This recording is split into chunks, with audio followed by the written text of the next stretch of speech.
Hello everyone, this is Neha. Welcome to our channel. Statistical assistant के लिए 2015 और 17 में आए क्वेश्चंस के हिसाब से हम एनालिसिस करेंगे, देखेंगे यहाँ पर कि किस चैप्टर का कितना वेटेज रहा है इन दोनों सालों में, किस चैप्टर का वेटेज बढ़ा है 2017 में कंपेयर टू 2015 एंड कुछ जो क्वेश्चंस हैं वो 2015 में नहीं थे। कुछ क्वेश्चंस मींस कुछ टॉपिक से रिलेटेड जो क्वेश्चंस थे वो 2015 में नहीं थे, पर 2017 में अराउंड 8-9 क्वेश्चंस वो आए हैं। वही सेम टॉपिक के एक ही क्वेश्चन 2015 में नहीं थे, सो वो हम देखेंगे। 2023 के पेपर में हम क्या एक्सपेक्ट कर सकते हैं, क्या जो वेटेज रहा है 2015 और 17 में वही सेम वेटेज उन्हीं चैप्टर्स का सेम रहेगा या फिर चेंज हो सकता है। चैप्टर 1 की अगर हम बात करें तो चैप्टर 1 में 2015 में जहां 6 क्वेश्चन आए, 17 में एक ही आया। क्वेश्चन जो है प्लस माइनस एक या दो हो सकता है, क्योंकि काफ़ी कॉमन टॉपिक्स होते हैं। कई बार क्वेश्चन को एक से ज़्यादा चैप्टर में कंसिडर किया जा सकता है। अप्रॉक्सीमेटेड जो है वो यही नंबर रहेगा। जो चैप्टर जो 2 है वहाँ पे जहाँ पे 2015 में 16 क्वेश्चन आए, वहाँ यहाँ पर 11 आए। चैप्टर 3 से वेटेज बढ़ा, 4 से हो गए 8 2017 में, और चैप्टर 4 से अप्रॉक्सीमेट वहीं आसपास क्वेश्चंस रहे। जो टोटल क्वेश्चन अगर मैं बात करूं चैप्टर 1 से लेके चैप्टर 4 तक, क्योंकि ये जो चैप्टर है मैं हमेशा इनको साथ में लेके चलती हूँ। मेरा ये आपको रिकमेंडेशन भी है कि आप साथ में ही इन चारों चैप्टर को जब भी तैयारी करें, रिवाइज करें, तो इन चार का एक पेयर बना लें, एक ग्रुप बना लें। तो इन चार को हमेशा साथ में ही लर्न करें। तो टोटल अगर 28 क्वेश्चन अराउंड 2015 में थे, तो यहाँ पर 22 क्वेश्चन थे। तो मोर और less similar he question, type of question आप कह सकते हो। कुछ क्वेश्चंस कम हुए, लेकिन एक अच्छा खासा वेटेज है चैप्टर 1 to 4 की अगर मैं बात करूं तो approximate on an average 25 question जो है वो आप एक्सपेक्ट कर सकते हो 2023 में भी। ओके, ये इजी क्वेश्चंस हैं, बहुत ज़्यादा डिफिकल्ट नहीं है। फॉर्मूला जितने भी दिए गए हैं उन्हीं में से ही स्ट्रेट फॉरवर्ड क्वेश्चन आने हैं। जितने टाइप ऑफ क्वेश्चंस जो हैं वो नोट्स में आपको एक्सप्लेन किए गए हैं। आप अगर वो एक बार अच्छे से पढ़ लेंगे, आप 101% ये 4 चैप्टर के क्वेश्चन अटेम्प्ट कर पाएंगे, क्योंकि बहुत ज़्यादा ट्विस्ट करके क्वेश्चन नहीं पूछा जाएगा। अगर क्वेश्चन आया और आपने अगर नोट्स अच्छे से पढ़े हैं तो आप डेफिनेटली उस क्वेश्चन को अटेम्प्ट कर पाएंगे और सही करेक्ट कर पाएंगे। ओके, नेक्स्ट आ जाते हैं चैप्टर नंबर 5 पर। कोरिलेशन एंड रिग्रेशन का वेटेज काफी बढ़ा 2017 में। यहाँ से अराउंड 6 क्वेश्चन आए, तो 2017 में वो 14 हो गए, डबल से भी ज्यादा हो गए। और वही सेम इस बार मेरा भी ये अनुमान है कि ये जो चैप्टर है ये अपना अपना एक अलग वेटेज लेके चलता है। तो ये चैप्टर से आप एक्सपेक्ट कर सकते हैं 2023 में भी ठीक ठाक क्वेश्चन, अप्रोक्सीमेटली आप 11 से 12 क्वेश्चन तो एक्सपेक्ट करके ही चलिए, इससे कम नहीं होंगे। 14 से ज़्यादा नहीं हुए तो भी 6 से ज़्यादा होने वाले हैं।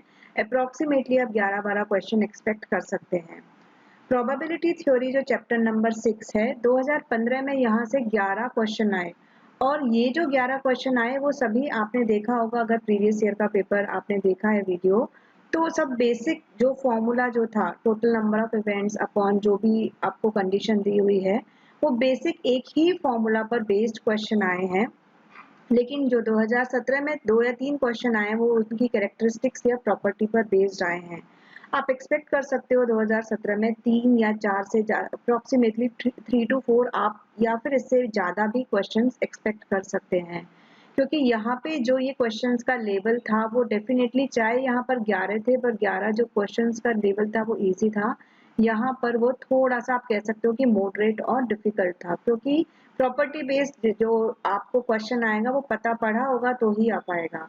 ठीक है, यहाँ पर जनरल फॉर्मूला बेस्ड क्वेश्चन आए थे। सैम्पलिंग टेक्निक्स की बात करें तो ये थ्योरेटिकल चैप्टर है। आपने देखा दोनों ही साल में मोर 2 से 3 क्वेश्चन आए हैं अप्रोक्सीमेटली, तो अप्रोक्सीमेटली आप मान के चलिए 2 से 3 या 4 क्वेश्चन मैक्सिमम सैम्पलिंग टेक्निक से इस साल भी आएंगे। सैम्पलिंग टेक्निक्स एक ऐसा चैप्टर है जिसको आप एक बार पूरा थ्योरेटिकल है, जैसे प्रोबेबिलिटी, नॉन प्रोबेबिलिटी, सैम्पलिंग के टाइप्स क्या क्या हैं, कौन सा किस कैटेगरी में आ रहा है, एक दूसरा रैंडम सैम्पलिंग से क्वेश्चंस आते हैं। जो रैंडम सैम्पलिंग है उसके जो random sampling without sample and with sample, so replacement, वो वाला जो एक NCN वाला जो फॉर्मूला है, NCN और ये n to the power n वाला जो फॉर्मूला है, उससे आप एक्सपेक्ट कर सकते हो कि क्वेश्चन आ सकते हैं। ठीक है, यहाँ से क्वेश्चन आ सकते हैं।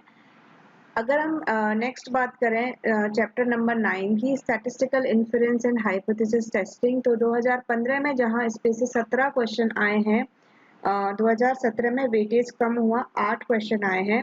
लेकिन जो क्वेश्चंस का जो अगेन मैं कहूँगी डिफिकल्टी लेवल है वो यहाँ पर बढ़ा है। जो नोट्स में दिया है उससे बाहर कुछ नहीं आएगा। अगेन आप 10 से 11 क्वेश्चन यहाँ एक्सपेक्ट कर सकते हैं, 10 से 11 अप्रोक्सीमेटली क्वेश्चंस। और जो क्वेश्चंस हैं वो बेसिक जो हाइपोथेसिस टेस्टिंग है ना, कि उसका जो अल्टरनेटिव नल हाइपोथेसिस टेस्टिंग को कैसे रिप्रेजेंट करते हैं, उनके डिनोशन क्या है, ये नल हाइपोथेसिस, ये अल्टरनेटिव हाइपोथेसिस, कौन सा कंपोजिट हाइपोथेसिस है, अगर मैं इस किसी भी चीज को इस तरीके से रिप्रेजेंट कर रही हूँ तो उसका क्या मतलब है, ये रिप्रेजेंटेशन जो है वो आपको समझ में आने चाहिए, यहीं से ही क्वेश्चन बन जाएंगे। नेक्स्ट क्वेश्चन अगर मैं ये है आपका अनोवा से अगर हम बात करें तो अनोवा का वेटेज बढ़ा 2017 में, मोर और लेस अप्रोक्सीमेटली 5 से 6 क्वेश्चन आप इस साल भी एक्सपेक्ट कर सकते हैं। ओके, सो अनोवा के काफी टाइम स्टेटमेंट वाइज जो स्टेटमेंट या प्रॉपर्टी है डायरेक्टली वहां से क्वेश्चन आ जाता है, जो 2 क्वेश्चन 2015 में आए हैं, लेकिन 17 में वो न्यूमेरिकल बेस्ड क्वेश्चन आए हैं, फॉर्मूला बेस्ड क्वेश्चन आए हैं। ओके, 11 और 12 जो 2 चैप्टर हैं, अगेन मैं कहूंगी कि उनको हमेशा एक पेयर में लेके चलें, हमेशा साथ में ही पढ़ें। जो 15 में अगर देखो यहाँ पे 2 क्वेश्चन आए तो यहाँ पर 6 क्वेश्चन आए हैं टाइम सीरीज से, और इंडेक्स नंबर से 1 आया है तो यहाँ पर बड़े हैं। यहाँ पर आप देखोगे तो दोनों थ्योरेटिकल क्वेश्चन ही हैं, लेकिन यहाँ पर अच्छी खासी कैलकुलेशन है। अप्रोक्सीमेटली जो 3 का जो वेटेज था 15 में वो 10 हो गया है, वो काफी अच्छा वेटेज है। तो आप इस साल भी एक्सपेक्ट कर सकते हैं 2023 में कि इन दोनों चैप्टर से अप्रोक्सीमेटली 10 से 11 मेरे हिसाब से तो शायद 11 से ज्यादा ही, मतलब 12-13 करीब क्वेश्चन आप एक्सपेक्ट कर सकते हो। मोर देन 10 डेफिनेटली क्वेश्चन आएंगे और सभी क्वेश्चन न्यूमेरिकल बेस्ड ही रहेंगे। टाइम सीरीज एनालिसिस से आप कह सकते हो कि जो भी ट्रेंड है उन पर कुछ थ्योरेटिकल जो कॉन्सेप्ट है उन पर बेस्ड क्वेश्चन स्टेटमेंट वाइज आ सकते हैं, लेकिन इंडेक्स नंबर से डेफिनेटली न्यूमेरिकल बेस्ड क्वेश्चन आएंगे। ये 2 चैप्टर भी सिमिलर क्या है, ये 1 to 4 वाले जो चैप्टर है ना, ये सिमिलर वैसे ही है, ये 11 और 12 भी। अगर आपने नोट्स में से पढ़ लिया, कोई प्रैक्टिस सेट कर लिया, तो उसके बाहर कुछ भी नहीं आना है। मैं बाकी चैप्टर्स का आपको बाद में बताऊंगी, लेकिन ये चैप्टर 1 to 4 और 11-12 ऐसे हैं जो नोट्स में से पढ़ लिए तो कुछ भी बाहर से नहीं आना है। कितना भी पेपर को ट्विस्ट कर लें, कितना भी पेपर डिफिकल्ट आ जाए, इसके बाहर नहीं आएगा। तो ये चैप्टर आप बहुत अच्छे से कर सकते हैं। वेटेज भी अच्छा खासा है, यहाँ पर अराउंड 25 क्वेश्चन का रहेगा, यहाँ पर अराउंड 10 क्वेश्चन का रहेगा, तो आपके 35 क्वेश्चन तो यही हो जाएंगे। ओके, 33-34 क्वेश्चन आपके यहीं पर हो जाएंगे। बाकी जो बची जो मैं बात बता रही हूँ, सैम्पलिंग टेक्निक एक थ्योरेटिकल चैप्टर है जो आप एक बार रीड करके कर सकते हैं। सिमिलर चैप्टर 6 प्रोबेबिलिटी थ्योरी इतना बड़ा चैप्टर नहीं है, आप यहाँ पे जो क्वेश्चंस का जो लेवल है वो इतना ज़्यादा डिफिकल्ट भी नहीं है, आप अच्छे से आसानी से 6 और 8 भी कर सकते हैं। प्रॉब्लम जो बच्चों को कहाँ आती है, चैप्टर 5 रिग्रेशन में आती है, हाइपोथेसिस टेस्टिंग में आती है, और random variable and probability distribution से आती है। तो इसका जो वेटेज देखोगे, इसका जो वेटेज है 2015 में 24 क्वेश्चंस हैं, और इसका 2017 में जो है वो 11 क्वेश्चन है। ओके, तो अप्रोक्सीमेटली इस चैप्टर से जो आप देखेंगे, इस चैप्टर का जो वेटेज है मेरे हिसाब से बढ़ने वाला है, क्योंकि ये जो चैप्टर है बहुत वाइड है ये चैप्टर, और इसकी जो रैंडम वेरिएबल वेरिएंस और एक्सपेक्टेशन से जो रिलेटेड क्वेश्चन है, पीडीएफ जो कैलकुलेट करने के लिए आता है, वो डेफिनेटली इस साल 2023 में भी आप मान के चलिए। स्टेटमेंट वाइज 2015 में आप देखोगे तो प्रॉपर्टीज और कैरेक्टरिस्टिक को लेके क्वेश्चन आया रटने वाले, जैसे ये फॉर्मूला इस वाले डिस्ट्रीब्यूशन का ये एमजीएफ होगा, ये पीडीएफ होगा। लेकिन ये जो 11 क्वेश्चन यहाँ पर आए हैं वो कोई रटने वाले क्वेश्चन नहीं आए हैं, कैलकुलेशन बेस्ड क्वेश्चन ही आए हैं। तो अगेन आप एक्सपेक्ट कर सकते हो। चैप्टर 7 भी नोट्स में से आप अच्छे से कर लीजिए, उसके बाहर से कुछ नहीं आएगा। कोरिलेशन रिग्रेशन भी जो नोट्स दिए गए हैं वो आप डेफिनेटली अच्छे से करिए। हाइपोथेसिस टेस्टिंग बहुत अच्छे से एक्सप्लेन किया गया है नोट्स में, उसके लिए बहुत रिसर्च की है मैंने इस चैप्टर को बनाने में, बेसिक से बेसिक जीरो से एक्सप्लेन करने के लिए। फिर भी मैं कहूँगी कि कोरिलेशन रिग्रेशन से 2-4 जो क्वेश्चन एग्जाम पेपर में आते हैं, जिन कहीं समझ नहीं आते कितना भी पढ़ लो, वो एक्सपेक्ट किए जा सकते हैं ये एनोवा, कोरिलेशन रिग्रेशन या हाइपोथेसिस टेस्टिंग से। लेकिन स्टिल मैं फिर भी कहूँगी कि जितना जो नोट्स में दिया है उससे आप डेफिनेटली अच्छा खासा स्कोर कर पाओगे। 1 या 2 क्वेश्चन ही यहाँ से या फिर इस टॉपिक से कह सकते हो कि आ सकते हैं, अदरवाइज जो नोट्स में दिया हुआ है वही क्वेश्चन, उसी टाइप के सिमिलर क्वेश्चन ही आने वाले हैं। डोंट एक्सपेक्ट कि 2015 में जो थ्योरेटिकल बेस्ड क्वेश्चन था, पूरा थ्योरी बेस्ड क्वेश्चन था, कैलकुलेशंस इतनी ज़्यादा नहीं थी कंपेयर टू 2017, जहाँ पर हर जगह न्यूमेरिकल बेस्ड आपसे एक्सपेक्ट किया गया है कि आपको फॉर्मूलाज पता हो प्लस आपको फॉर्मूला पुट करना भी आता हो। तो 2015 और 17 में मुझे ये समझ में आया कि जो एक्सपेक्टेशन है एग्जामिनर की वो काफी चेंज हो गई थी। ओके, तो वही जो एक्सपेक्टेशन है 2023 में कभी भी कम नहीं होती, ज्यादा ही होती है। ठीक है, इसलिए कट ऑफ भी काफी कम रहता है ऐसे का, तो वो ज्यादा ही होगी। तो जो नोट्स में है वो नोट्स आप अच्छे से कर लेंगे, डेफिनेटली आप अच्छा खासा स्कोर कर पाएंगे। ठीक है, तो एक चैप्टर 1 to 4 एक इजी वाला जो मैंने कॉम्बिनेशन बताया, चैप्टर 11 to 12 इजी कॉम्बिनेशन है, चैप्टर 6 और जो 8 है वो थ्योरेटिकल बेस्ड आप मान के चल सकते हैं।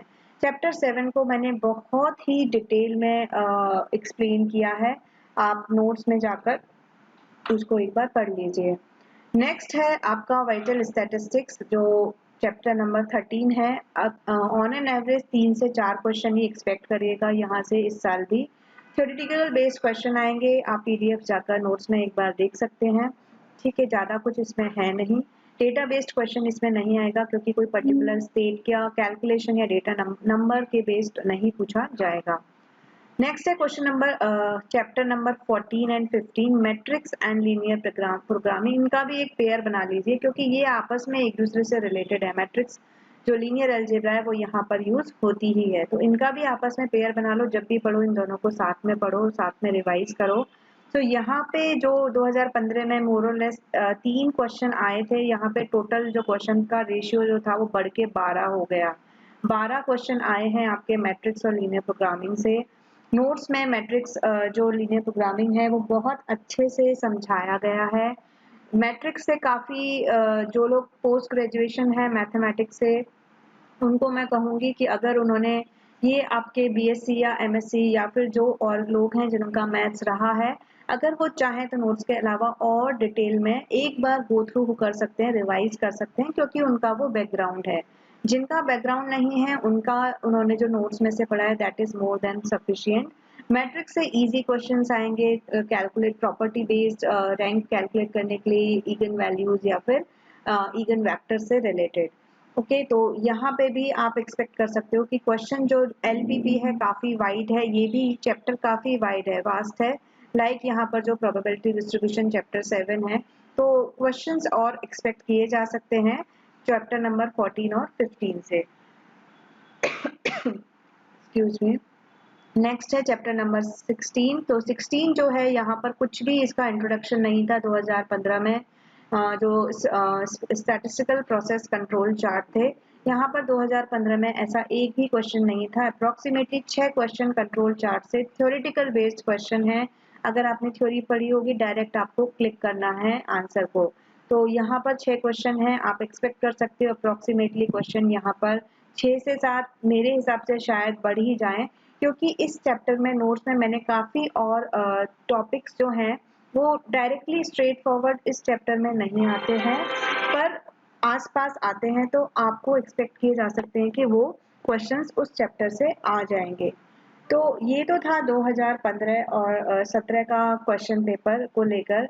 2023 में आप मानकर चलिए कि जो क्वेश्चन पेपर है वो इजी नहीं आने वाला है।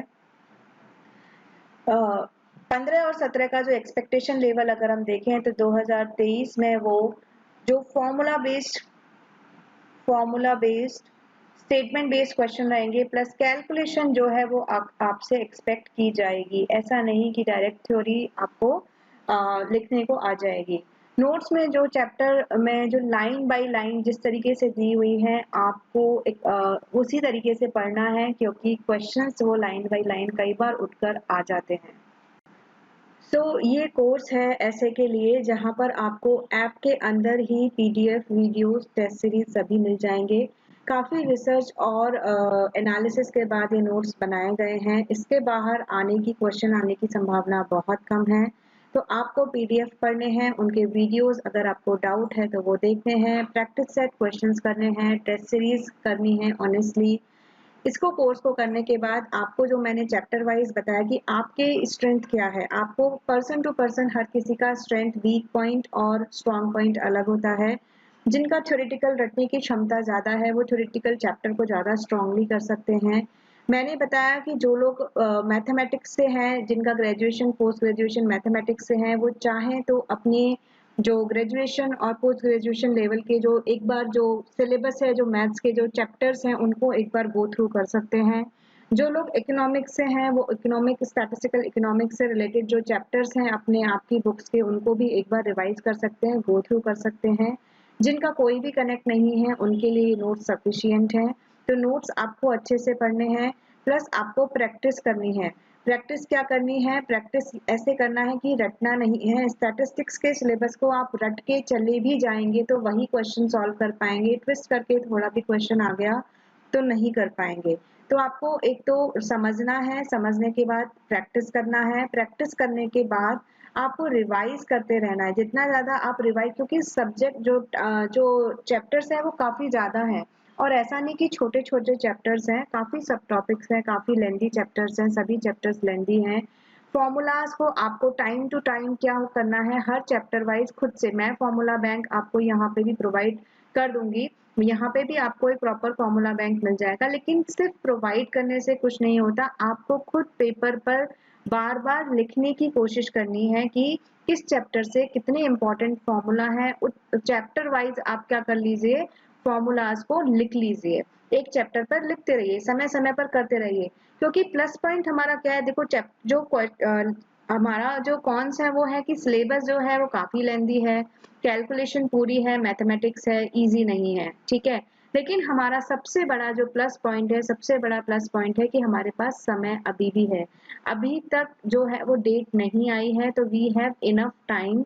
आपको जो मटेरियल है, टाइम अगर अपने पास है और मुझे पता है कि मुझे क्या पढ़ना है, तो आपके पास वेल डिफाइंड सिलेबस है, वेल डिफाइंड आपको कोर्स मटेरियल बिल्कुल टू द एग्जाम पॉइंट के हिसाब से, टू द पॉइंट आपको मिल रहा है। तो बस आपको बैठ के पढ़ना है, समझना है। पढ़ना समझना एज अ गाइडेंस, आपको एज अ टीचर हम गाइड कर सकते हैं, कंटेंट दे सकते हैं, लेकिन लिख कर प्रैक्टिस आपको ही करनी है। तो I will suggest, I will recommend कि आप खुद भी पेपर लेके टाइम टू टाइम फॉर्मूलाज को रिवाइज करते रहिए, और एक जो चैप्टर है, हर चैप्टर को खुद भी अलग से पढ़ने की, आई मीन रिकॉल करने की एक इमेज बनाइए। ट्री ग्राफ्स के थ्रू आप चैप्टर को खुद समराइज करने की कोशिश करिए, पेन और पेपर लेकर, ठीक है। तो ये जो कोर्स है, इसका जो ये प्राइस है, यहाँ पर अगर आप NO, जब आप कोर्स बाई करेंगे, ये कोड, कूपन कोड अप्लाई करते हैं NOTES आपको, तो वहाँ पे कुछ 99 रुपीज़ का आपको डिस्काउंट मिल जाएगा। तो समय है, टाइम है आपके पास। फॉर्म जिनका फिल नहीं हुआ है, परसों लास्ट डेट है, लास्ट मोमेंट पे साइट भी जो है वो डाउन हो जाती है, तो आप जल्दी से जल्दी फॉर्म भर दीजिए जो अवेलेबल है। अच्छा, ये जो अच्छी पोस्ट है, अच्छा पे स्केल है, एंड दूसरी बात, कट ऑफ कम जाता है, कट ऑफ कम जाता है, एंड नंबर ऑफ पर्सन जो इस फॉर्म को फिल करने वाले हैं वो बहुत ज़्यादा नहीं है, कॉम्पिटिशन्स बहुत ज़्यादा नहीं है, क्योंकि बहुत स्पेसिफिक जो एजुकेशन क्वालिफिकेशन है वो इसमें काफ़ी स्पेसिफिक मांगी है। तो वो स्पेसिफिक जो क्वालिफिकेशन है, आधे से ज़्यादा बच्चे तो फिर वहीं लैग कर जाते हैं, क्योंकि वो मीट ही नहीं कर पाते वो एजुकेशनल क्वालिफिकेशन। तो अगर आपका फॉर्म भर गया है, आप एजुकेशन क्वालिफिकेशन मीट करते हैं, डेफिनेटली ये सिलेबस को अच्छे से पढ़िए, समझिए, और आपका सिलेक्शन निश्चित है। ये सभी डिटेल्स थी सेक्शन बी के लिए। सेक्शन बी जहां पर आपका 40% मार्क्स लाना कंपलसरी है। आप अपनी स्ट्रेंथ के हिसाब से आपके जो प्लस पॉइंट्स हैं, क्योंकि हर कैंडिडेट का, हर बच्चे का अलग रहता है, किसी का मैथमेटिक्स स्ट्रांग होता है, किसी का जीके स्ट्रांग होता है, तो उसके अकॉर्डिंग आप सेक्शन ए अपना तैयार कर सकते हैं, देख सकते हैं। और यहाँ पर आपको ये सेक्शन बी के बारे में मैंने बता दिया है। एक और इम्पॉर्टेंट बात कि आप जब इफेक्टिव स्टडी का ऐप पर जाएंगे, जिसका लिंक डिस्क्रिप्शन बॉक्स में है, तो वहां पर आपको डेमो सेक्शन में स्टैटिस्टिक्स से रिलेटेड जितने भी जो पेपर्स हैं उनके क्वेश्चन पेपर्स दिए हुए हैं, सॉल्व क्वेश्चन पेपर हैं, उनके वीडियो सॉल्यूशंस प्रोवाइड किए हुए हैं, वो सभी के लिए फ्री हैं। तो आप जाकर वहां पर वो क्वेश्चन पेपर देख सकते हैं। वो क्वेश्चन पेपर डेफिनेटली आपको करने ही चाहिए। कब करने के? नोट्स पढ़ने के बाद। इससे आपको number of type of questions का पता चलेगा, एंड दूसरी बात, आप कहाँ स्टैंड करते हैं वो भी पता चलेगा। ओके, सो अपनी तैयारी कंटिन्यू रखिए। All the best. Thank you so much.